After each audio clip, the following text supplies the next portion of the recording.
In the remote fog-shrouded hollows of the Ozark Mountains in spring 1877, where ancient pines whispered secrets older than memory and morning mist clung to limestone ridges like ghostly fingers, the Rawlins family homestead stood isolated from the world, a testament to hardship, secrecy, and the terrible weight of inherited sin.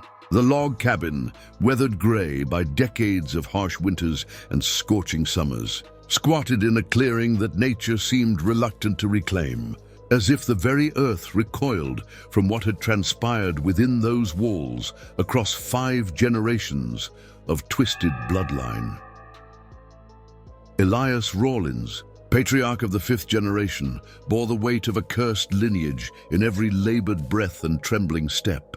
At 43, he appeared decades older, his face a map of genetic misfortune, one eye clouded white with congenital blindness, his jaw thrust forward in an underbite that made speech difficult, his left arm withered and bent at an unnatural angle from birth. The deformities that marked his flesh were nothing compared to the darkness that consumed his mind, a madness inherited through generations of intermarriage that had concentrated evil as surely as it had concentrated blood.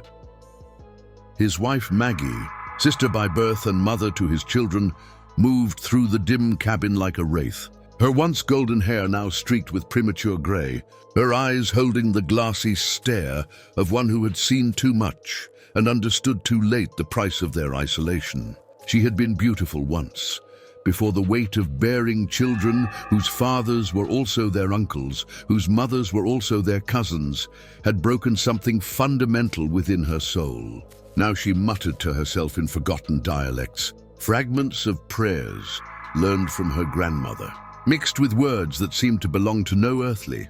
And language, the children, if they could be called children anymore, bore the accumulated horrors of 5 generations. In their twisted forms and fractured minds, there was Rebecca, 16 years old, but with the hunched posture of an ancient crone, her spine curved into an S shape that forced her to walk with a shuffling gait. Her brother Thomas, 13 but unable to speak in anything but grunts and mewling sounds. His skull malformed into an elongated shape that made him appear more beast than human. The youngest, Mary, seemed almost normal, until one noticed that her eyes never focused on the same point, each pupil moving independently as if tracking invisible spirits that danced around her in eternal torment. The local community, scattered throughout the neighboring hollows and valleys, viewed the Rawlins family with a mixture of fearful superstition and grim resignation. They were the cursed ones, demon spawn, God's punishment made flesh, whispered epithets that followed any mention of the family name.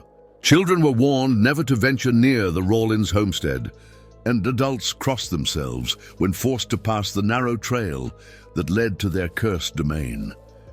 The origins of the family's damnation stretched back to the first Josiah Rawlins, who had arrived in the Ozarks in 1793 with his daughter-wife Sarah, fleeing civilization and its judgments to establish a pure bloodline in the wilderness. Each generation had doubled down on this twisted philosophy, believing that keeping the blood clean through intermarriage would preserve some imagined perfection, when in reality it had created an ever-deepening well of genetic horror. The homestead itself reflected the family's descent into madness. What had once been a functional frontier dwelling had been modified over the decades into something that defied architectural logic. Rooms had been subdivided and connected by narrow passages that forced occupants to crawl on hands and knees. Windows had been boarded up or painted black, leaving only thin slits to admit light. The walls were covered with symbols carved by generations of Rawlins' hands, crude representations of family trees that looked more like diagrams of infection, spreading ever outward and inward upon themselves. In the root cellar beneath the cabin, away from prying eyes and the judgment of the outside world, the family conducted their rituals. These ceremonies, part religious observance and part genetic experiment, had evolved over the generations into something that bore little resemblance to any recognized faith. Candles made from the fat of stillborn children flickered around a crude altar constructed from the bones of family members who had not survived their own births. Here, Elias would read from the family tome, a leather-bound journal begun by the first Josiah and continued by each succeeding patriarch, documenting the pure line and planning the next generation's matings with the cold precision of a livestock breeder. The journal itself was a horror to behold. Written in multiple hands across multiple decades, its pages stained with substances that were better left unidentified. Early entries, penned in educated script by the first Josiah, spoke of creating a race of giants and preserving the divine blood from contamination by lesser beings. As the generations progressed and literacy declined along with genetic health, the entries became increasingly crude, filled with misspellings and primitive drawings that depicted the family's descent into something barely recognizable as human, but it was not merely genetics that had twisted the Rawlins line. There was something darker at work, something that the mountain folk whispered about in hushed tones when they thought no one was listening. The land itself seemed cursed, tainted by the accumulated sins of 5 generations. Animals avoided the area entirely. Even scavengers refused to approach carrion left near the homestead. Plants grew in unnatural shapes or not at all, leaving patches of barren earth that resembled scars on the landscape. Strange lights had been seen dancing through the woods around the Rawlins property on moonless nights, not the warm glow of lanterns, but cold, phosphorescent flames that moved with purpose and intelligence. Local hunters reported hearing voices in the darkness, conversations conducted in languages that predated human settlement of the region. Some claimed to have glimpsed figures moving through the trees, tall and pale and wrong, in ways that the eye refused to properly register. The family's interactions with the outside world had dwindled over the years to the bare minimum necessary for survival. Once or twice a year, Elias would venture into the nearest settlement to trade pelts and handmade crafts for essential supplies. Salt, gunpowder, metal implements that could not be fashioned by hand. These trips were dreaded by the townspeople, who would watch with barely concealed horror as the twisted patriarch limped through their streets, his malformed shadow seeming to stretch longer than the sun should have allowed. On this particular spring morning in 1877, as morning mist rose from the hollows like the breath of sleeping giants, something new stirred within the Rawlins homestead. Maggie had given birth during the night, her 7th child, though only 3 had survived past infancy. This newest addition to the family line lay wrapped in stained blankets, mewling softly with a voice that already seemed to carry the weight of inherited madness. But there was something different about this birth, something that filled even the hardened Rawlins patriarch with unease. The child bore no obvious deformities, no visible signs of the genetic catastrophe that had marked all its siblings. Its eyes were clear and focused, tracking movement with an intelligence that seemed almost supernatural in its intensity. Most disturbing of all, when Elias approached the infant, it had smiled, not the reflexive grimace of a newborn, but a knowing expression that suggested awareness of secrets that should have been beyond its comprehension. As the sun climbed higher and burned away the morning mist, casting harsh light through the cabin's few unblocked windows, the Rawlins family gathered around their newest member. Each face in the circle bore the stamp of their shared heritage: the protruding jaw, the asymmetrical features, the clouded eyes that seemed to look inward rather than outward. But in the center of this ring of genetic horror lay something that might have been hope or might have been the harbinger of an even greater darkness to come. The burden of bloodlines weighed heavy on the mountain air that day, as 5 generations of sin coalesced into one perfect, terrifying child who would either redeem the Rawlins name or damn it forever. Summer brought with it an oppressive heat that seemed to press down upon the Ozark hollows like a suffocating blanket. And with the heat came Samuel Rawlins, though that name was a fiction, a convenience adopted by the foundling who had appeared at the family's door 3 months earlier, claiming to be a distant cousin seeking shelter from the world's harsh judgments. In truth, Samuel was an investigator sent by the state authorities who had grown concerned about persistent reports of strange activities in the remote mountain regions. Samuel presented himself as a man in his late 20s, tall and lean, with the weathered hands of someone accustomed to hard labor. His story, that he was the son of a Rawlins who had left the mountains decades earlier to seek his fortune in the cities, was accepted without question by Elias, who saw in this newcomer a chance to introduce fresh blood into the family line while maintaining the purity of the Rawlins heritage. What Elias did not know was that Samuel's true name was Samuel Morrison, and that he carried with him the authority of the governor himself to investigate reports of unspeakable crimes hidden in the mountain wilderness. The investigators' first weeks with the family had been an exercise in horror barely contained. Living in close quarters with the products of 5 generations of inbreeding had tested every limit of his professional composure. He had witnessed things that would haunt his dreams for years to come. Rebecca's seizures that left her speaking in tongues. Thomas's fits of rage that required the entire family to restrain his surprisingly powerful frame. Little Mary's conversations with invisible companions that lasted for hours and seemed to involve detailed discussions of topics no 6-year-old should comprehend. But it was the infant that troubled Samuel most. The child, named Josiah after the family's founder, continued to develop in ways that defied natural law. At only 4 months old, it displayed cognitive abilities that suggested intelligence far beyond its years. Its eyes tracked movement with predatory focus, and Samuel could swear that the infant understood every word spoken in its presence. Most disturbing were the nights when the child would lie silent and still for hours, its eyes wide open and staring at the ceiling as if watching something that existed beyond normal perception.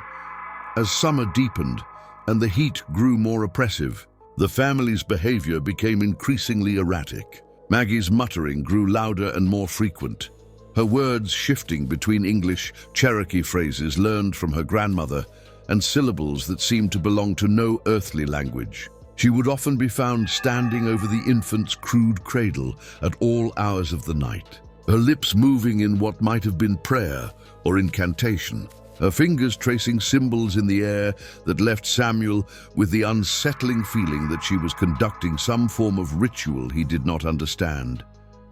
Elias, meanwhile, had become obsessed with the family genealogy, spending hours each day hunched over the leather-bound journal that documented 5 generations of careful inbreeding. He would mutter calculations under his breath, working out complex mathematical formulas that seemed to treat human beings as variables in some vast genetic equation. When Samuel dared to look over the patriarch's shoulder, he saw diagrams that resembled nothing so much as the breeding charts used by animal husbandmen, with lines connecting names in patterns that made his stomach churn with their implications.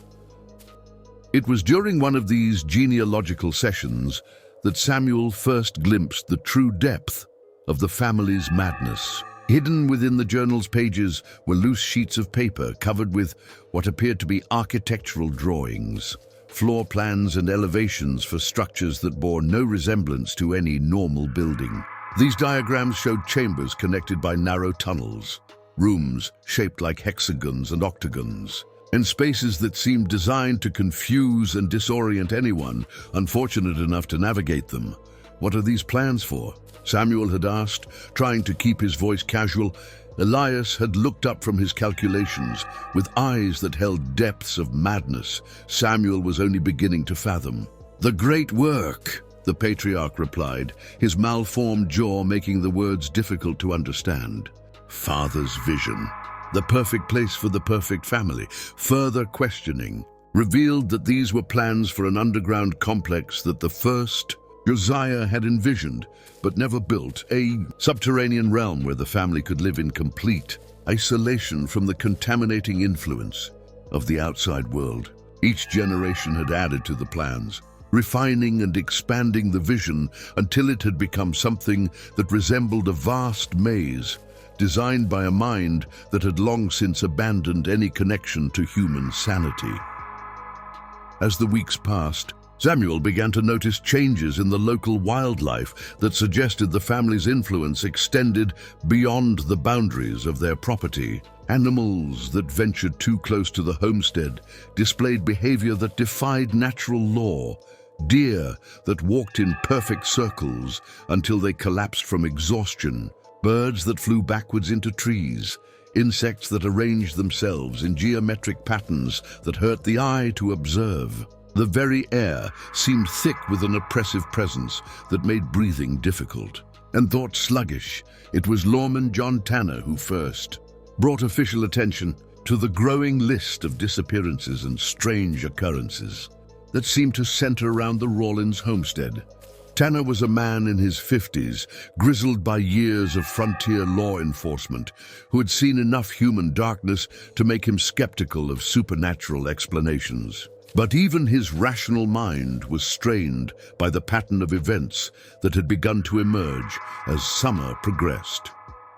First, there had been the Murphy family, immigrants from Ireland who had been traveling through the region in search of land to homestead. They had been last seen asking directions to a valley that lay uncomfortably close to the Rawlins property. A search of the area had turned up only their wagon, abandoned and stripped of anything valuable, with no sign of the family themselves. The horses were found 3 days later, miles away, in a condition that the local veterinarian described as traumatized beyond any reasonable cause. Then came reports of strange sounds, echoing through the hollows at night. Not the familiar calls of nocturnal animals, but something that resembled human voices raised in harmony, singing songs in languages that predated any known settlement of the region. Hunters reported finding clearings where the grass had been trampled into intricate patterns, as if large groups of people had danced there under the moonlight. Most disturbing were the reports of children seen wandering alone through the forest, pale and silent figures that vanished when approached, but left behind footprints that suggested anatomical abnormalities no normal child should possess. Samuel found himself caught between his duty as an investigator and his growing fear for his own safety. The family had begun to treat him with a familiarity that suggested they considered him more than a distant relative. Elias had hinted more than once that Samuel might prove a suitable mate for Rebecca. Despite the girl's obvious physical and mental deficiencies, the thought of being trapped permanently within the family's twisted dynamic filled Samuel with a dread that made sleep increasingly difficult. But it was the infant, Josiah, that haunted Samuel's waking hours most intensely. The child continued to develop at an impossible rate, displaying motor skills and cognitive abilities that defied every known law of human development. At 5 months, it was already attempting to form words, its vocalizations combining human speech with sounds that seemed to come from somewhere deep within the earth itself. Most terrifying were the moments when Samuel would catch the infant studying him, with eyes that held an intelligence far older than its apparent age, as if something ancient and malevolent was looking out through those innocent features.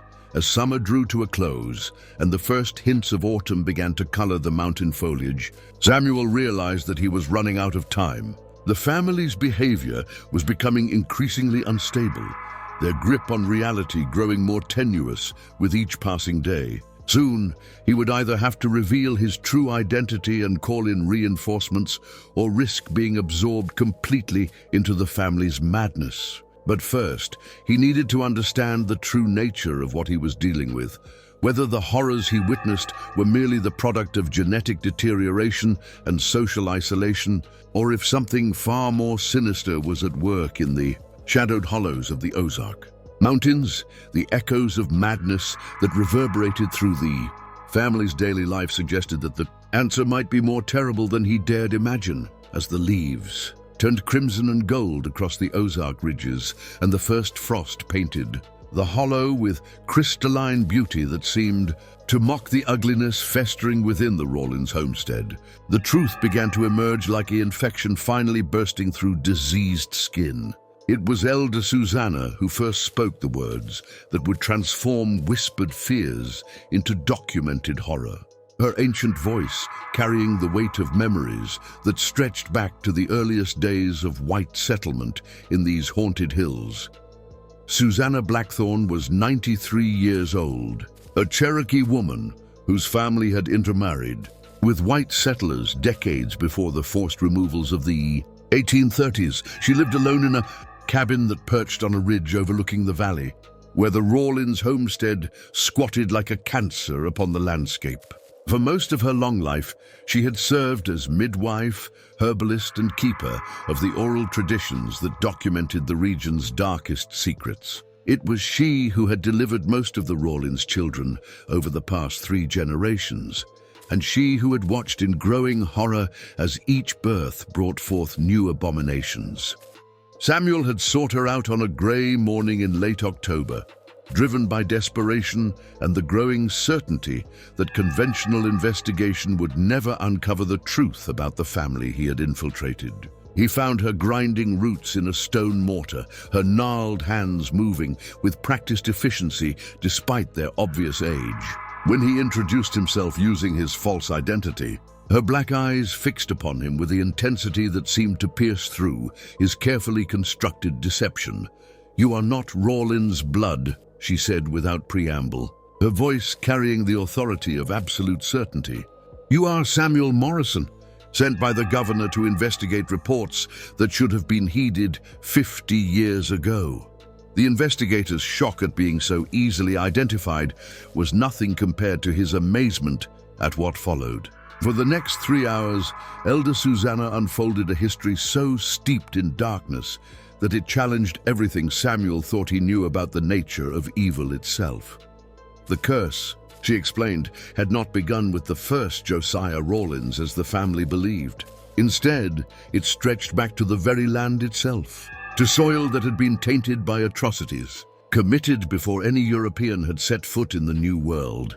The valley where the Rawlins homestead now stood had once been a sacred site to her. People, but not in any positive sense. It had been a place of exile, where those who had committed crimes against nature itself were banished to live out their days in isolation from the tribe. My grandmother's grandmother told of a shaman who had tried to breach the wall between life and death, Susanna related, her eyes growing distant with the weight of ancestral memory. He had taken children from the tribe and used their blood in rituals that were forbidden even to speak of. When the elders discovered his crimes, they could not simply execute him. His corruption ran too deep and infected the very earth where he practiced his abominations. So they bound him to that place, trapped his spirit in the soil itself, and decreed that none of the people should ever walk there again. According to the elders' account, the first Josiah Rawlins had been drawn to that specific valley not by chance, but by the malevolent intelligence that still haunted the cursed ground. The spirit of the corrupted shaman had whispered to him in dreams, filling his mind with visions of genetic perfection and promises of immortality through the careful cultivation of bloodlines. What Josiah had believed to be his own brilliant insights were actually the machinations of an entity that fed upon human suffering and delighted in the corruption of innocence. Each generation has been more tightly bound to the curse, Susanna continued, her voice dropping to barely above a whisper.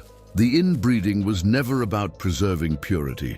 It was about concentrating the corruption, making each child more susceptible to the spirit's influence than the last. And now, with the birth of the newest child, the binding is nearly complete. Samuel felt his blood turn to ice as the implications of her words sank in. The infant, Josiah, what is he? He is the vessel, she replied simply. 5 generations of preparation have led to this moment. A child born with no deformities, no obvious signs of the genetic catastrophe that has marked all his siblings. He appears perfect because he has been crafted for a specific purpose, to serve as the physical form for something that has waited over 2 centuries. To walk the earth again, the elders' revelations explained much that Samuel had observed but failed to understand. The infant's impossible development, its uncanny intelligence, the way it seemed to watch and evaluate everything around it. These were not the products of superior genetics, but the manifestations of an ancient malevolence taking residence within innocent flesh, as if summoned by their conversation. Lawman John Tanner arrived at Elder Susanna's cabin, his face grim with news that confirmed the worst of her warnings. 3 more families had vanished in the past week, not travelers passing through, but established settlers whose disappearances could not be explained away as simple migration or misfortune. Search parties had found evidence of violence at each abandoned homestead, but no bodies and no clear indication of what had befallen the missing residents. More disturbing were the reports from the search parties themselves. Men who had ventured too close to the Rawlins property described experiencing hallucinations and memory loss, returning from their expeditions with gaps in their recollection and a haunted look that suggested they had witnessed things their minds refused to process. Several had reported seeing figures moving through the forest, tall, pale shapes that walked upright but moved with an inhuman gait that suggested bones arranged in configurations that defied anatomy. "It's getting worse," Tanner admitted, his professional composure cracking under the weight of phenomena that challenged every rational explanation. The local church has been holding special prayer meetings, but even Reverend Matthews admits he's out of his depth. Last Sunday, he tried to lead a prayer for the missing families, and 3 people in the congregation started speaking in tongues, except it wasn't like any tongues I've ever heard. It sounded like animals trying to form human words. Elder Susanna nodded grimly.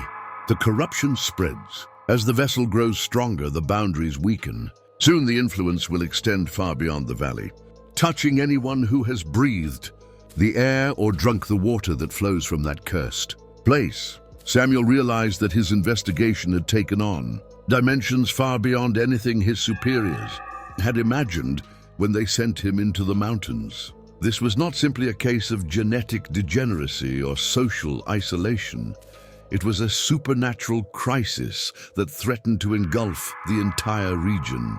But before he could formulate a plan of action, the conversation was interrupted by a sound that chilled all 3 listeners to the bone. From the direction of the valley came a howling that seemed to contain multiple voices woven together in harmony, human voices raised in celebration or triumph, accompanied by sounds that no human throat should have been able to produce. The cry echoed off the surrounding ridges, growing in volume and intensity until it seemed to fill the entire world with its malevolent joy.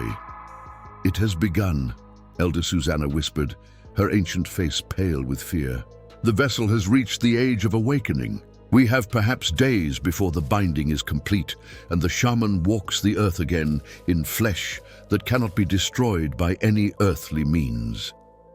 As the howling finally faded into silence, leaving only the normal sounds of wind through autumn leaves, the 3 conspirators began to plan their desperate attempt to prevent a resurrection that had been 2 centuries in the making. But even as they spoke of silver bullets and sacred rituals, each knew in their heart that they might already be too late to prevent the unleashing of an evil that had been carefully cultivated through 5 generations of human suffering. The curse had been revealed, but revelation alone would not be enough to break chains forged from blood, madness, and the accumulated weight of inherited sin.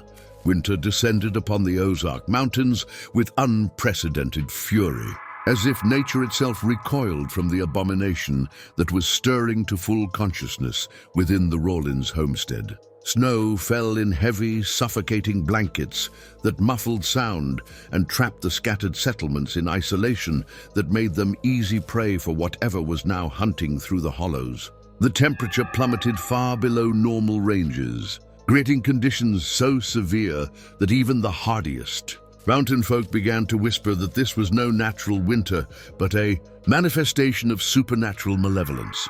Samuel had abandoned any pretense of maintaining his cover, revealing his true identity to Elias in a confrontation that had nearly cost him his life. The patriarch's reaction had been swift and violent, not the confused anger of a man betrayed, but the cold fury of something that had always known the investigator's true nature and had been planning for this moment since his arrival. The twisted patriarch had moved with impossible speed and strength, his withered arms suddenly demonstrating power that defied his physical limitations as he attempted to strangle the man who had dared to infiltrate his domain.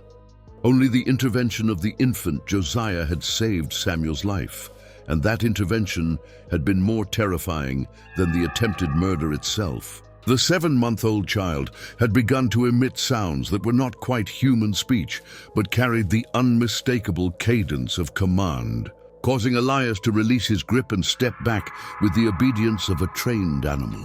In that moment, Samuel understood that the power structure within the family had shifted completely. The vessel was now the master, and all others were merely servants to its will.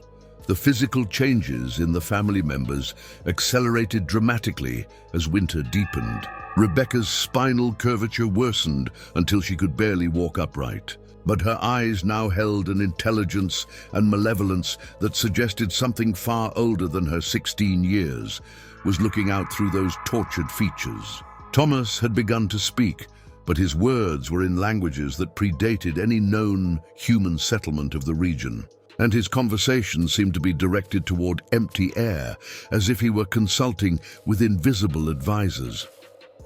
Most disturbing was little Mary, whose wandering gaze had focused into a stare of terrible intensity. She had begun to demonstrate abilities that defied rational explanation, moving objects without touching them, predicting events hours before they occurred, and most unnervingly, causing small animals to gather around her in perfect circles as if compelled by some force beyond their comprehension. Maggie had stopped pretending to be human entirely. She moved through the cabin on all fours, her spine having curved to accommodate this new form of locomotion, and her vocalizations had devolved into a series of clicks and growls that the other family members seemed to understand perfectly. When she looked at Samuel now, there was no recognition of their shared humanity, only the calculating gaze of a predator evaluating potential prey. But it was the infant that dominated every aspect of life within the homestead.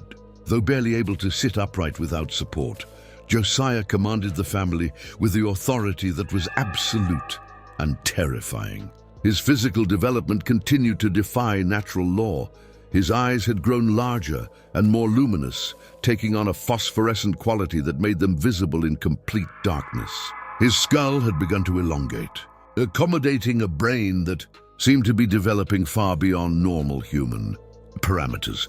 Most horrifying was the child's apparent ability to influence the thoughts and actions of anyone who spent extended time in his presence. Samuel found his own mental processes becoming sluggish and confused, his memories becoming unclear, as if someone else's experiences were being overlaid upon his own.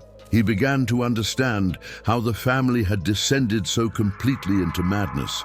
Prolonged exposure to the vessel was literally rewriting their consciousness, replacing human thought patterns with something alien and malevolent. The attacks on neighboring settlements intensified as winter progressed, but these were no longer the random disappearances of earlier months. Now there was a pattern, a methodology that suggested careful planning and specific objectives. Families were being taken in order of their proximity to sources of fresh water, as if something was working systematically to control the region's watersheds. The missing residents were not simply vanishing, they were being converted, transformed into something that retained human appearance, but served purposes that no human mind could comprehend.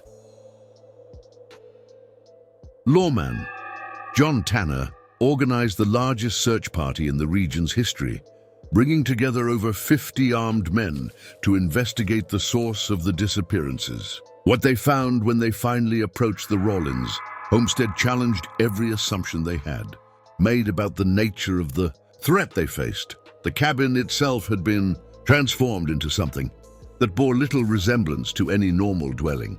The walls had been covered with symbols carved so deeply into the wood that they seemed to pulse with their own internal light. The windows had been completely sealed, but new openings had been cut in geometrical patterns that hurt the eye to observe directly. Most disturbing of all, the structure seemed to be larger on the inside than its external dimensions should have allowed, as if space itself had been twisted to accommodate something that required more room than three-dimensional reality normally provided. The underground complex that previous generations had planned but never built was now a reality, though no human hands could have excavated such extensive tunnels in the time available. The earth itself seemed to have shifted and reformed, creating passages that led deep into the mountain's core and chambers that defied architectural logic. The walls of these subterranean spaces were covered with what appeared to be fresh carvings, but closer examination revealed that the symbols had been burned into the stone by some force that generated heat beyond anything conventional tools could produce. The search party's first encounter with the family members shattered any remaining illusions about their humanity. The figures that emerged from the depths moved with coordinated precision that suggested hive mind intelligence, their altered features making them barely recognizable as the people they had once been. But it was the sounds they made that broke the nerve of even the most experienced frontiersmen, not human speech, but a form of communication that seemed to bypass the ears and speak directly to the primitive fear centers of the brain. The battle that followed was less a confrontation than a rout. The search party's weapons proved ineffective against beings that seemed to absorb bullets without significant injury, and their formations dissolved into panic as men found their thoughts being invaded and manipulated by forces they could not resist. Those who managed to flee brought back reports so disturbing that many of their neighbors refused to believe them, choosing instead to cling to rational explanations that grew more threadbare with each passing day. But the true horror was yet to come. As the winter solstice approached and the ancient binding reached its culmination, the vessel began to manifest abilities that confirmed Elder Susanna's worst fears. The infant Josiah was no longer merely the repository for a corrupted spirit. He had become a doorway through which forces from beyond normal reality could enter the physical world. The temperature around the homestead began to fluctuate wildly, with some areas becoming hot enough to melt snow, while others froze to such extremes that the air itself seemed to crystallize. Gravitational anomalies caused objects to fall upward or sideways, and time itself seemed to flow at different rates in different locations. Most terrifying of all, the boundary between life and death began to blur as figures from the family's past started to manifest. Their decayed forms serving as soldiers in an army that was being assembled for purposes that the human mind could not grasp. Samuel, trapped within the transformed homestead and slowly losing his grip on his own sanity, realized that the investigation he had begun months earlier was now a fight for the survival of everything he had once considered real. The descent into horror was complete, and the only question remaining was whether any force on earth could stop what had been. Set in motion by 5 generations of careful cultivation of evil, as the longest night of the year approached and the vessel prepared for its final transformation. The Ozark Mountains themselves seemed to hold their breath in anticipation of horrors yet to come. The decades that followed the winter of 1877 would be remembered in Ozark folklore as the time of silence, years when entire communities simply vanished from maps and memory, leaving behind only overgrown foundations and wells that reflected no light. Official records from the period are sparse and contradictory, filled with administrative euphemisms that speak of population redistribution and territorial reorganization, while carefully avoiding any mention of the supernatural crisis that had consumed the region like a cancer. By the dawn of the 20th century, the Rawlins name had been systematically erased from county registries, church records, and even family Bibles, as if some coordinated effort had been made to deny the very existence of the bloodline that had unleashed such horrors upon the world. But erasure from official documents could not eliminate the deeper stain that had been left upon the land itself, nor could it silence the whispered warnings that passed from generation to generation among those families wise. Enough to remember and strong enough to endure, Dr. Elias Montgomery arrived in the region in 1923, drawn by reports of unusual geological formations and persistent local legends that suggested the area might yield significant archaeological discoveries. A professor of anthropology at the University of Arkansas, Montgomery approached the project with the confident rationalism of a man educated in the modern scientific method, skeptical of folk tales and superstitious fears that he attributed to the isolation and ignorance of mountain communities. His excavations in what local maps identified as Devil's Hollow, though no resident could explain, the origin of that ominous designation uncovered evidence of human habitation that challenged conventional understanding of the region's settlement patterns. Beneath layers of sediment that suggested rapid burial, Montgomery's team discovered the remains of structures that seemed to defy architectural logic, with rooms connected by passages too narrow for normal human movement and chambers designed according to geometric principles that had no precedent in known building traditions. More puzzling were the artifacts that emerged from the deeper layers of the excavation. Tools and implements of obvious human manufacture, but designed for hands that possessed too many joints or fingers that bent in directions that normal anatomy would not allow. Pottery fragments bore decorative patterns that hurt the eye to examine directly, as if the visual cortex rebelled against processing images that violated fundamental perceptual assumptions. But it was the discovery of human remains that truly disturbed the archaeological team. Bones that showed clear signs of genetic abnormalities, but arranged in burial patterns that suggested ritual significance rather than simple interment. Skulls that had been deliberately modified through methods that would have required surgical precision, creating cranial structures that could accommodate brains larger than normal human physiology should have. Supported, most unsettling of all, were the children's remains, dozens of small skeletons that showed progressive developmental abnormalities, as if each generation had deviated further from normal human anatomy. The bone modifications followed clear patterns that suggested deliberate genetic manipulation. Though such techniques would not be developed by mainstream science for another century, Montgomery's initial reports generated considerable interest in academic circles.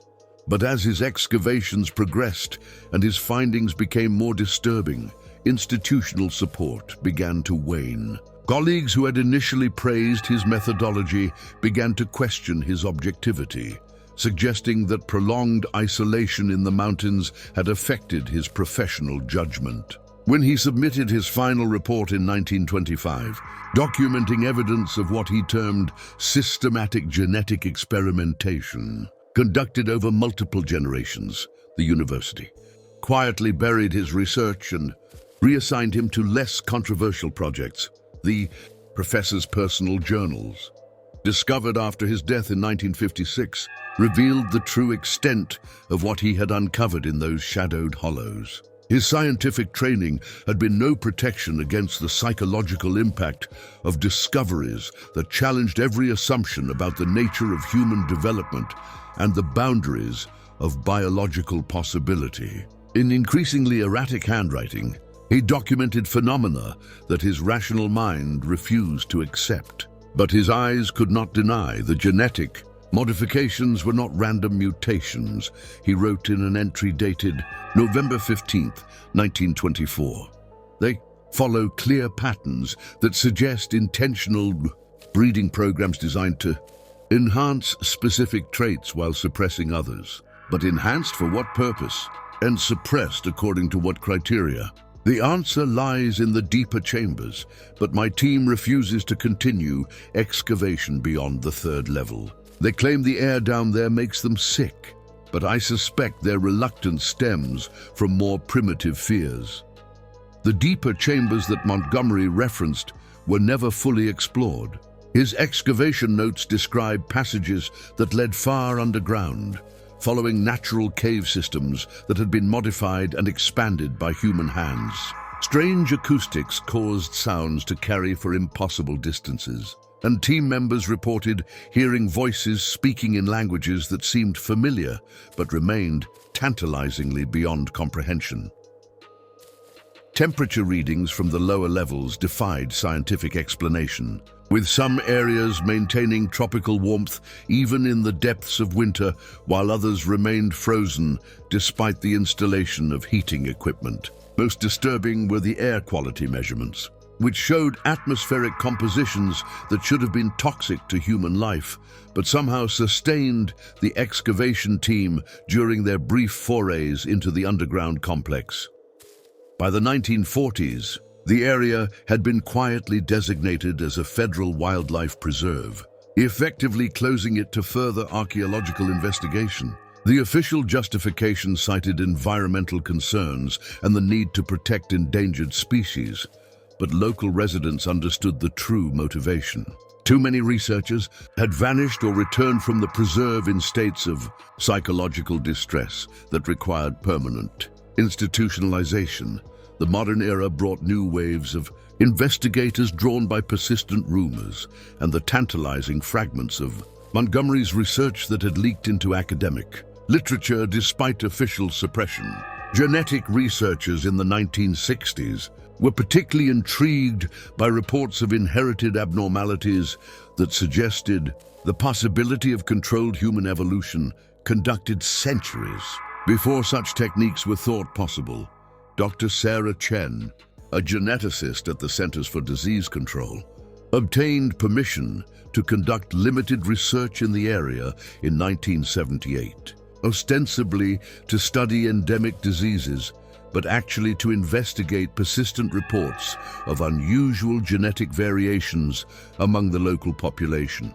Her findings, classified at the highest levels of government security, documented the presence of genetic markers that had no precedent in human evolutionary history. Blood samples from long-term residents of the region showed modifications to fundamental genetic structures that should have been incompatible with life, but instead seemed to confer unusual abilities. Enhanced night vision, improved resistance to temperature extremes, and most remarkably, cognitive capabilities that exceeded normal human parameters in specific areas while showing severe deficiencies in others. We are looking at evidence of directed human evolution, Chen wrote in her classified report.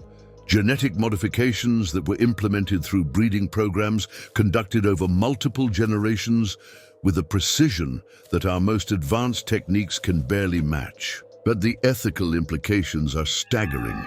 These modifications could only have been achieved through systematic inbreeding combined with selective elimination of unwanted variants. The most disturbing aspect of Chen's research was her discovery that the genetic modifications were not stable across generations. Instead, they seemed to be intensifying over time, as if some external force was continuing to influence genetic expression decades after the original breeding programs had ended. Children born in the region showed increasingly pronounced variations from normal human genetics, and these modifications appeared to be accelerating rather than diminishing with each new generation. But it was Chen's psychological evaluations of the local population that provided the most chilling insights into the true legacy of the Rawlins bloodline. Residents displayed patterns of thought and behavior that suggested the presence of collective memories that extended far beyond individual lifespans. Children spoke casually of events that had occurred decades before their birth, and adults demonstrated knowledge of historical details that had never been documented in any accessible source. Most unsettling were the reports of shared dreams, entire communities experiencing identical nightmares that seemed to originate from sources beyond individual psychology. These dreams invariably featured underground chambers, ritual gatherings, and the worship of entities that existed at the boundaries between physical and spiritual reality. By the 1990s, the Federal Wildlife Preserve had been expanded to encompass the entire watershed that drained from the original Rawlins homestead, effectively quarantining an area that now measured nearly 50 square miles. Official explanations continued to cite environmental concerns, but internal documents obtained through Freedom of Information Act requests revealed the true scope of the ongoing containment effort. Seismic monitoring stations detected regular underground activity that followed no known geological patterns, suggesting the presence of artificial structures that continued to undergo modification despite the absence of any visible human activity. Atmospheric sampling revealed the periodic release of gases that did not match any known chemical compounds, and satellite imagery occasionally captured thermal anomalies that suggested the presence of significant heat sources deep underground. Most disturbing were the reports from the specialized security teams that maintained the preserve's perimeter. Personnel stationed at remote monitoring posts described encounters with figures that appeared human at a distance, but revealed disturbing abnormalities upon closer observation. These encounters invariably occurred during the darkest nights of each lunar cycle, and witnesses consistently reported experiencing memory loss and psychological disorientation that required extensive debriefing and counseling. As the 21st century dawned, researchers studying the preserved documents from Montgomery's excavation and Chen's genetic analysis began to piece together a horrifying picture of the true scope of the Rawlins legacy. The family's 5-generation breeding program had not been an isolated experiment, but rather one component of a larger design that encompassed multiple bloodlines scattered throughout the American frontier. Similar genetic modifications had been documented among isolated communities in Appalachia, the Pacific Northwest, and the Desert Southwest, all areas characterized by extreme geographic isolation and populations descended from settlers who had arrived during the same historical period as the original Josiah Rawlins. The pattern suggested a coordinated effort to establish breeding populations in strategic locations, with each community serving as a laboratory for different aspects of human genetic manipulation. The ultimate purpose of this vast experiment remained unclear, but the evidence pointed toward the creation of human variants specifically adapted for survival in conditions that would prove lethal to normal populations. Enhanced resistance to environmental toxins, improved ability to process contaminated food and water, and most significantly, psychological modifications that allowed for hive mind coordination and the sharing of memories across generational boundaries. Modern descendants of these experimental populations continued to display the genetic modifications of their ancestors, though most remained unaware of their true heritage. Genealogical research had been systematically discouraged through legal and economic pressures, and medical records that might have revealed the extent of genetic variation were routinely classified or destroyed. But the legacy lived on in other ways. Emergency response teams called to natural disasters consistently reported encountering individuals who seemed remarkably well adapted to extreme conditions, able to navigate dangerous terrain with impossible skill and coordinate rescue efforts through means that defied conventional communication methods. Military recruiters noted unusual clustering of exceptional candidates from specific geographic regions, individuals who demonstrated abilities that exceeded normal human parameters in multiple categories. Most tellingly, Psychiatric hospitals in areas adjacent to the original experimental sites reported unusually high rates of patients presenting with identical symptoms. Shared hallucinations featuring underground chambers, collective memories of events that predated their birth, and obsessive behaviors focused on genealogical research and family history as government agencies struggled to maintain secrecy around discoveries that challenged fundamental assumptions about human nature and evolutionary biology. The true scope of the Rawlins legacy continued to unfold. What had begun as one family's descent into genetic horror had evolved into a continental network of modified human populations, whose ultimate purpose remained hidden in shadows deeper than any underground chamber. The curse that had been carefully cultivated through 5 generations of systematic inbreeding had not ended with the destruction of the original homestead. Instead, it had spread like a virus through the American population, creating sleeper agents whose true nature would only be revealed when some future crisis demanded the activation of abilities that normal humans did not possess. In the most remote corners of the Ozark Mountains, where federal monitoring stations maintained their silent vigil and security teams patrolled perimeters that appeared on no public maps, the shadows continued to whisper of legacies that refused to die. And in cities and towns across the continent, individuals carrying modified genetic codes lived ordinary lives while carrying within their cells the potential for transformations that would have horrified their ancestors and might yet determine the future of the human species itself. The burden of bloodlines had evolved beyond any single family's shame to become a secret woven into the very fabric of American society, a hidden inheritance that waited in the darkness for the moment when humanity would need to become something more than human to survive what was coming.